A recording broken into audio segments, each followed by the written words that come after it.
Berlatar di sebuah tempat terpencil yang dikelilingi oleh air laut, ada sebuah desa dengan strata ekonomi di bawah rata-rata bernama Kampung Tirang, salah satu desa di Tegal, Jawa Tengah yang kehidupan warganya jauh dari kata modern.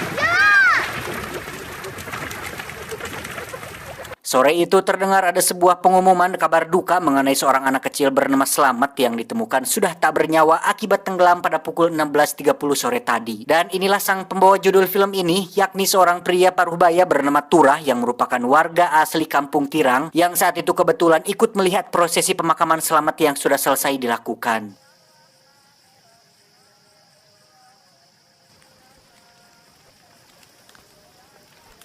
Turah pun pulang ke rumahnya yang di situ ada istrinya yang bernama Kanti. Mereka berdua belum dikaruniai satu anak pun sampai saat ini, tetapi hal tersebut tidak menjadi problema dan rumah tangga mereka tetap baik-baik saja.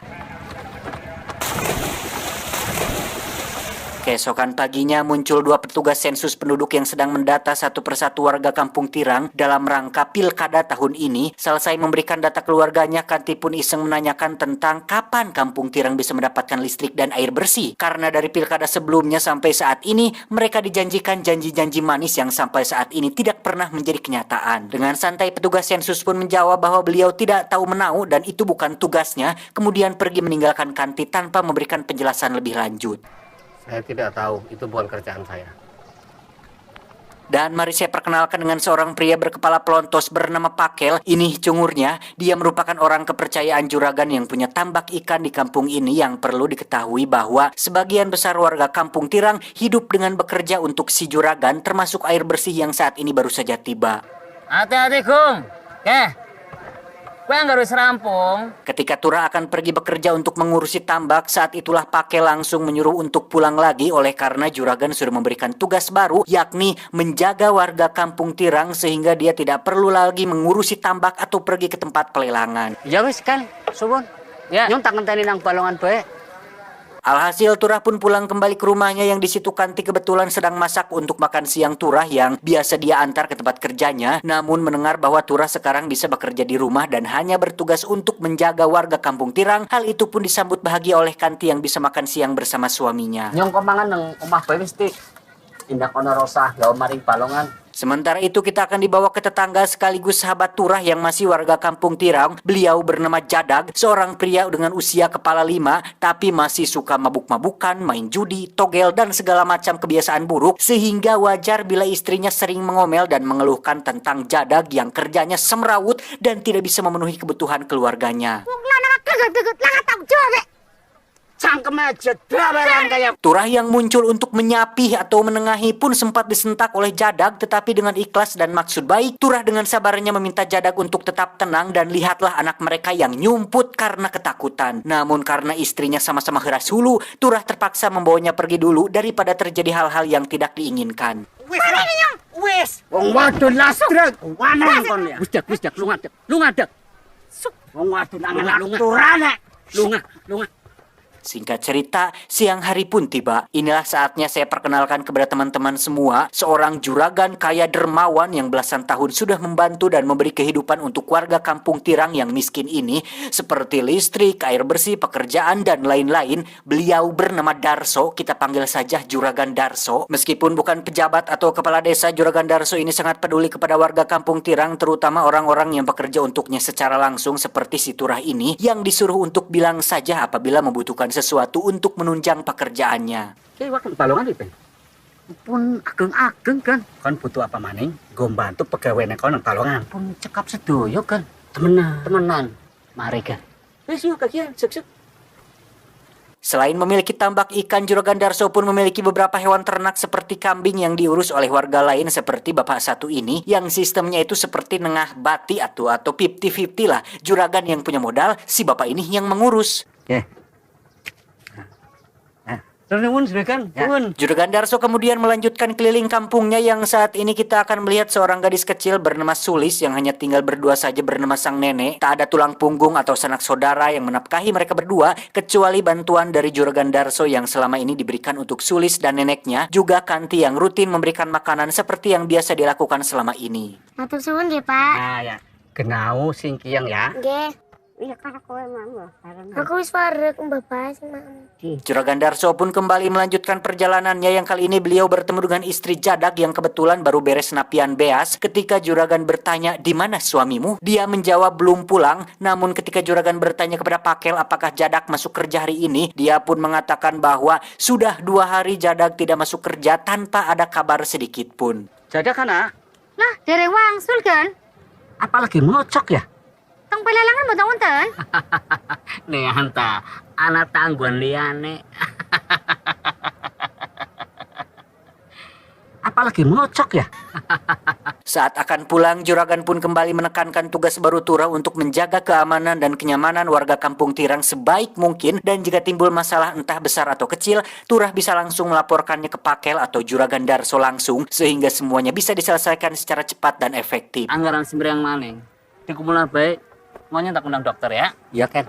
Ketika hari sudah mulai gelap dan Turah bermaksud untuk menyalakan genset, saat itulah dia melihat Jadak sedang terkulai lemas di sebuah saung butut atau gubuk reot yang di tangannya terdapat plastik dengan sedotan yang dibungkus oleh kresek hitam yang pastinya itu adalah minuman beralkohol yang sangat tidak worth it. Keremu bangsat.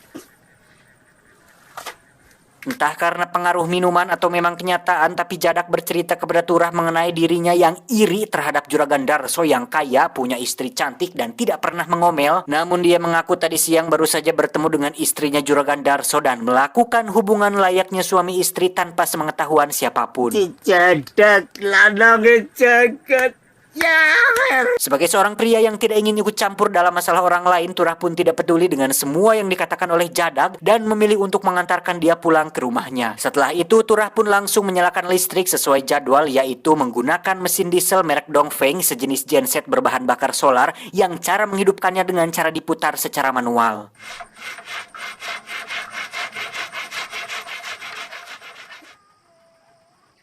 Keesokan paginya, Jadag pun meminta maaf kepada Turah atas kejadian semalam di mana dia hanya kesal dengan Juragan Darso yang belum pernah menaikkan gajinya setelah belasan tahun bekerja untuknya. Jadag beranggapan bahwa Juragan Darso hanya menjadikan warga Kampung Tirang sebagai sapi perahnya yang walaupun beliau telah membantu memberikan kehidupan bagi semua warga seperti beras, listrik, dan air bersih, keuntungan yang didapatkannya jauh lebih besar daripada upah yang diterima oleh semua warga kampung. Mestine ke si Darso sing untung. Nyong. Sebagai orang yang tidak pernah neko-neko, Turah mengatakan bahwa hal tersebut wajar saja karena Juragan Darso punya modal sehingga sah-sah saja dia mendapatkan untung yang lebih besar. Namun Jadag kembali mengungkapkan kekesalannya kepada si Pakel yang juga sama liciknya dengan Darso, di mana Jadag dengan jujur mengatakan bahwa dirinya iri kepada si Pakel yang baru kerja 3 tahun sudah bisa menjadi orang kepercayaan Juragan Darso, padahal Jadag merasa bahwa dirinya lah yang lebih pantas memegang jabatan mandor ketimbang si Pakel yang hanya anak kemarin sore. Bodoh Pakel, gelem ditipu Pakel. Ketika Turah sedang keliling kampung, dia tak sengaja melihat jasad seorang bayi yang mengambang di air. Lantas dengan usulan dari Jadag, mereka berdua pun menguburkannya sehingga ketika Juragan Darso dan para polisi tiba di sana, mereka sedikit kesulitan untuk memeriksa dan melakukan penyelidikan lebih lanjut. Maaf, sudah mengganggu waktu Anda. Nggih. Yuk kita cek sana. Muter mana terus ya, laka pengaruh apa-apa. Kalau mau pergi nanti diantarkan oleh Turah. Akibatnya Turah pun menerima sedikit omelan dari Juragan Darso yang menyayangkan kenapa Turah tidak melaporkannya terlebih dahulu. Sehingga apabila terjadi hal seperti ini lagi, Turah diminta untuk tidak mengubur atau membuang sesuatu yang ditemukannya sebelum dilaporkan kepada Pakel atau Juragan Darso. Ben ana bukti dan ben ana sing diperiksa. Oke, terima kasih Pak. Sama-sama Pak atas informasinya. Sebelum pergi, Turah pun dengan malu-malu bertanya mengenai kenaikan upahnya, di mana Juragan Darso menjawab bahwa Turah tidak perlu mengkhawatirkan soal upah dan segala macam karena beliau pastinya sudah memikirkan hal itu, sehingga Turah cukup bekerja dengan baik dan awasi semua warga kampung agar tepat, nyaman, dan tentram. Sepenting kau nyambet gawe ini sing tata. Ya. Obrolan tersebut jelas memancing perhatian Pakel dan Jadag, di mana Jadag bahkan ujug-ujug menghampiri Turah mengatakan bahwa Turah sudah menjadi seorang penjilat. Hal tersebut justru membuat Turah bingung dengan perkataan si Jadag tersebut. Sejauh ini masih alot di dewan, masih banyak pertimbangan. Ketika masalah jasad bayi sudah selesai dan Pakel akan pulang, dia pun meminta Turah untuk merampungkan rakitnya esok pagi karena akan membawa barang dalam jumlah yang banyak, yakni bahan makanan sebagai bantuan dari Juragan Darso. Dan untuk Jadag, Pakel memintanya untuk mengambil beberapa karung beras di KUD apabila pekerjaannya sudah selesai. Namun dengan nada tinggi, mata bolodok, dan mulut yang sosorongot, Jadag pun menolak dengan penuh menantang, seolah dirinya tidak ingin diperintah oleh Pakel. Anggur spragat, kon maring KUD ya. Nangkana beras, pating pluntrah. Angger wis pragat yang nyong sungkan. Namun Pakel dengan tenang menjelaskan bahwa ini semua bukan masalah perintah atau bukan, tapi untuk kepentingan seluruh warga kampung. Yang penjelasan tersebut lagi-lagi direspon kurang baik oleh Jadag yang justru mengatakan kata-kata binatang tepat di depan telinga Pakel. Hal itu langsung dibalas Pakel dengan berkata bahwa Jadag hanya iri kepada Pakel yang seorang sarjana dan Jadag yang hanya seorang lulusan SD yang tidak bisa mendapatkan apa yang didapatkan oleh Pakel saat ini. Kon kana masalah apa sih? Kon bangsat. Perngasane, nyong ora ngerti apa? Anggar kon kowe temenan karo si Ilah, Remu, bang, Remu. Karena semakin kesal dengan Pakel dan Juragan Darso, Jadag pun mencoba mempengaruhi bapak-bapak pengurus kambing untuk melakukan pemberontakan dan protes dengan menjelaskan tentang keuntungan besar yang didapatkan oleh Juragan Darso. Sementara si bapak harus bekerja setiap hari ngalah parap dudulungsuk mengurus kambing, yang hal tersebut direspon berbeda oleh si bapak dengan mengatakan hal itu sangatlah wajar karena Juragan Darso yang punya modal. Tidak ada yang janggal dalam hal ini karena semuanya sudah disepakati di awal dan si bapak menerima hal itu dengan baik. Kon ki wong waras. Wis aja kegawe dadi wong ora waras. Karena tidak berhasil mempengaruhi si bapak, Jadag pun langsung mengumpulkan semua orang dan menyampaikan pendapatnya tentang Darso yang tidak adil dalam pembagian keuntungan. Yang inti daripada keinginan Jadag adalah supaya semua warga melakukan protes kepada Juragan Darso dan tidak terus berada dalam kondisi aman seperti ini, sementara Juragan Darso bisa ongkang-ongkang kaki sambil menikmati keuntungan yang didapatkan dari hasil keringat seluruh warga kampung Tirang. Nyong sampean kabeh ki ngemis maring Darso. Singkat cerita, malam pun tiba. Jadag heran dengan istrinya yang tiba-tiba menangis sambil membereskan baju-bajunya. Saat ditanya kenapa, sang istri malah balik bertanya apakah benar Mas Jadag selingkuh. Sampai ini benar. Mendengar hal itu, Jadag langsung pergi ke rumah Turah dan menghajarnya, mengira jika Turahlah orang yang telah membocorkan hal tersebut kepada istrinya. Tetapi kemudian dia teringat dengan Pakel yang sempat menyinggung tentang hubungannya dengan istri Juragan Darso, sehingga setelah membuat Turah terluka, Jadag pun langsung pergi ke rumah Pakel untuk membereskan masalah tersebut. Beberapa jam kemudian, Turah melihat Jadag sudah pulang sehabis menemui Pakel. Jadag nampaknya sehabis terlibat perkelahian dengan Pakel, yang hal itu dibuktikan dengan luka memar di wajahnya. Dan tiba-tiba, ya, ada seseorang yang melempari rumah Jadag, entah siapa itu, tapi esok paginya Jadag dengan beraninya marah-marah tepat di hadapan Juragan Darso yang selama ini memberikan pekerjaan, juga menyinggung perihal Juragan Darso yang pilih kasih dengan memberikan Pakel rumah, gaji besar, dan semua privilege yang seharusnya hal itu dia dapatkan, bukannya si Pakel yang baru kerja selama 3 tahun untuknya. Lah kon kerjane kur utak-utik nomor. Remu bangsa. Akibat perbuatan satu orang yaitu Jadag, Juragan Darso pun akhirnya marah dan menyuruh Agung untuk jangan lagi memberikan beras atau air bersih untuk warga kampung, di mana perbuatan Jadag tersebut pun disayangkan oleh istrinya yang menganggap jika perbuatan Jadag bisa berdampak untuk semua warga, bukan hanya dirinya sendiri. Darso karo Pakel ki bisa gawe awake dhewe melarat kan seumur-umur. Mulai saiki ora sang ngirim apa-apa maning-maning kampung Tirang. Hal tersebut pun mendapat respon yang sama dari Turah yang kesal dengan tindakan si Jadag karena hanya egois memikirkan diri sendiri tanpa memperdulikan orang lain. Protes dan berpendapat sah-sah saja, asalkan jangan sampai membuat impact yang buruk bagi orang lain. Singkat cerita, malam pun tiba. Turah terlihat sudah mau tidur bersama Kanti yang pada saat bersamaan Jadag justru masih bobolotot sambil memeriksa kertas-kertas nomor togel berharap bisa jackpot paus dan menang besar dari permainan tersebut. Tak lama dia mendengar suara orang mengetuk pintu di luar, di mana saat Jadag periksa ternyata tidak ada siapa-siapa kecuali beberapa tikus yang digantung di depan rumahnya yang entah siapa pelakunya. Keesokan harinya Turah meminta izin kepada Kanti untuk menyeberang ke kota untuk mencari Jadag yang katanya dari semalam tak kunjung pulang. Yang ketika hari sudah malam, Turah dan Kanti pun langsung menemui istri Jadag untuk menyampaikan berita buruk bahwasannya Jadag saat ini sedang berada di penjara dan untuk sementara waktu dia akan tetap berada di sana sampai kondisi kembali tenang setelah acara ribut-ributnya dengan si Pakel kemarin. Jadi dapat dapat hari ini si Jadag dilebokna tuli ning buen. Mendengar hal itu, istri Jadag dan anaknya pun memilih untuk pulang ke rumah orang tuanya meninggalkan kampung ini daripada harus bertahan dengan Jadag yang tidak pernah berubah dan hanya membuat masalah tanpa bisa memberikan nafkah. Alhasil keesokan harinya ketika Jadag baru keluar dari penjara, dia pun menemukan rumahnya sudah terkunci dengan anak istri yang sudah tiada. Lantas dia pun kembali menemui Turah, curhat mengenai keinginan dia yang sebenarnya, yaitu hanya ingin menegakkan apa yang sudah menjadi haknya dan seluruh warga kampung. Tapi memang caranya salah dan justru hanya membuat seluruh warga kampung Tirang sekarang tidak bisa mendapatkan air bersih seperti yang biasa mereka dapatkan selama ini. Apa yang keliru, Tur?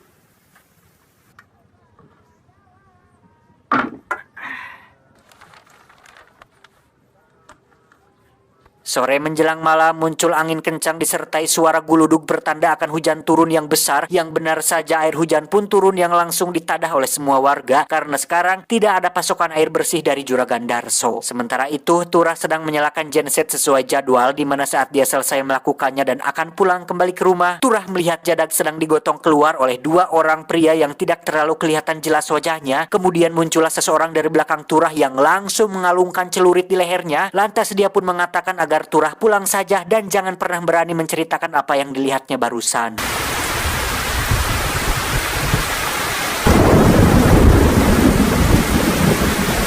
Ingin terus hidup dalam kemiskinan dan ketidaktenangan ditambah ancaman yang diterimanya barusan membuat Turah memilih untuk pergi dari kampung Tirang dan memulai hidup yang baru di luar sana. Keesokan paginya, Jadag ditemukan sudah tewas dengan kondisi gantung diri di pohon di depan rumahnya, yang hal itu akan dianggap sebagai kasus bunuh diri, yang padahal kita tahu bahwa Jadag telah dibunuh oleh 3 pelaku misterius yang masih belum diketahui siapa bebenguknya.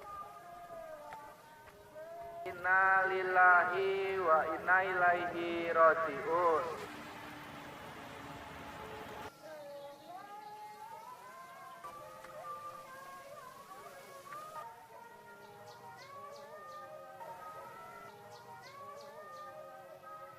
Tamat, ending yang cukup menjadagkan.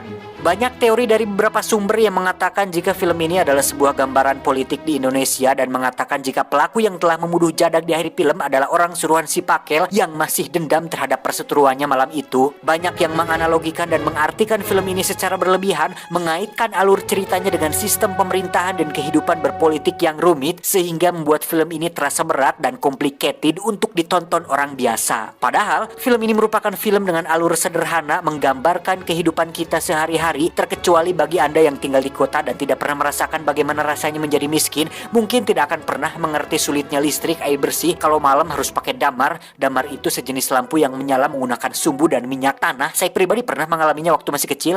Nah, jika Anda bertanya siapa yang baik dan jahat, siapa protagonis dan antagonisnya, jawabannya tentu tidak ada. Jika Anda mengira Juragan Darso adalah tokoh antagonis karena mengambil untung besar dari tambak dan peternakan, toh itu sudah sesuai kesepakatan yang memang Juragan Darso lah pemilik modalnya. Banyak teori yang mengatakan bahwa Juragan Darso itu seperti pemerintah yang zolim, yang tetap membiarkan warganya miskin, padahal jika kita cermati, selama belasan tahun Juragan Darso telah memberikan bantuan beras, air bersih, dan solar untuk listrik, juga pekerjaan untuk semua warganya, sehingga jika kehidupan warga kampung Tirang terus diliputi kemiskinan, itu bukan salah Juragan Darso, melainkan kesalahan warga kampung Tirang itu sendiri yang tidak bisa bangun dan berpikir untuk merubah kehidupannya sendiri, pola pikir. Dan jika Anda mengira Jadag adalah tokoh protagonis yang berani menyuarakan kebenaran dan hak-haknya, tunggu dulu. Terlepas dari benar atau tidaknya Juragan Darso dalam mengambil keuntungan dan kelicikannya, bukan berarti kita harus membenarkan pendapat seseorang dengan track record yang buruk, kebiasaan mabuk, main judi, pemalas, bersikap kasar kepada istri, selingkuh, dan lain-lain. Sebelum menyuarakan pendapat dan berkoar-koar tentang kebenaran dan keadilan, alangkah baiknya kita lihat dulu diri sendiri. Apakah sudah betul atau tidak? Sudah layak atau tidak berbicara tentang kebenaran yang pada akhirnya hanya bisa merugikan diri sendiri, keluarga, dan orang lain. Dan alasan kenapa film ini diberi judul Turah adalah karena dia merupakan satu-satunya orang yang netral di Kampung Tirang, pribadi yang tidak ikut campur urusan orang lain, tidak berminat untuk mengurusi hidup orang lain, fokus pada apa yang menjadi tugasnya, tidak mengeluh dan bersyukur dengan kondisinya yang walaupun hidup di tengah kemiskinan dan belum diberikan momongan, dirinya dan sang istri tetap hidup bahagia, yang itu dibuktikan dengan beberapa scene yang menggambarkan hidup mereka yang rukun dan tentram,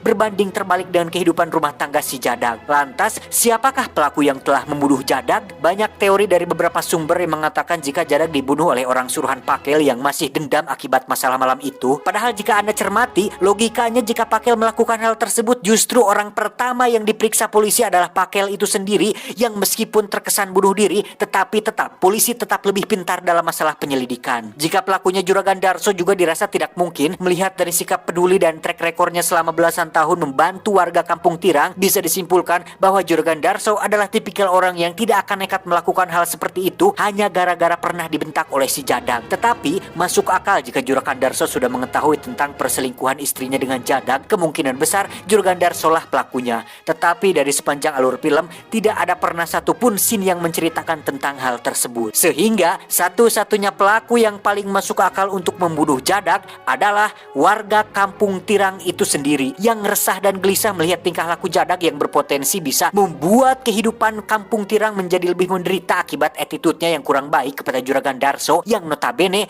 adalah orang yang selama ini telah membantu mereka semua. Dan meskipun cerita ini adalah fiktif, saya pribadi salut kepada sosok Pak Turah yang mencerminkan kepribadian seorang warga Indonesia yang baik, tidak julid, tidak mengurus kehidupan orang lain, tidak ikut campur, rajin, disiplin, yang meskipun Turah sadar betul jika Juragan Darso mengeruk keuntungan besar dari warga Kampung Tirang, dia memilih untuk diam dan fokus pada tugasnya daripada harus berpendapat tapi beresiko menimbulkan dampak negatif kepada orang lain seperti yang sudah dilakukan oleh si Jadag tersebut. Dan keputusan Turah untuk pergi dari Kampung Tirang adalah keputusan yang sangat tepat sekali, di mana saat kita tidak setuju dengan sebuah peraturan, maka jalan satu-satunya adalah tinggalkan tempat yang menjadi aturan tersebut dan mulai kehidupan baru dengan peraturan Anda sendiri tanpa merugikan orang lain. Pesan yang mesti kita ambil dari film ini adalah sebelum berpendapat, alangkah baiknya introspeksi diri dulu. Jika Anda menyuarakan kebenaran, benarkanlah diri sendiri dulu. Jika Anda berkoar-koar masalah mesin, jadilah seorang mekanik yang jago dulu. Jika Anda menyuarakan tentang keadilan, harus punya 2 istri dulu. Baru setelah bisa adil,